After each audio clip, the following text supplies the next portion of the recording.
ছোট্ট টুনি বন জঙ্গলে ঘোরাফেরা করছিল। তার খুব খিদে পেয়েছিল। সে কি খাবে তা বুঝতে পারছিল না। ঘুরতে ঘুরতে হঠাৎ সে কলা বাগানে এসে পৌঁছালো। টুনি সুস্বাদু কলা দেখতে পেল। কলা দেখে সে কলা গাছে ঝাঁপ মারতে আরম্ভ করলো। সে অনবরত ঝাঁপ মারতে লাগলো। কলা বলে উঠল, আরে থামো থামো, আমি জাদুর কলা, আমার কাছে যা চাইবে তুমি তাই পাবে। টুনি তো খুবই খুশি তা শুনে। সে কি চাইবে তা ভেবে পারছিল না।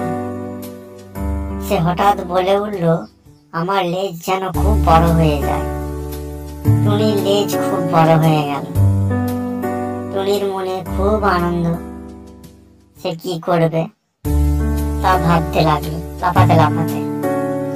সে বলল, আমার একটি খুব বড় আমের প্রয়োজন।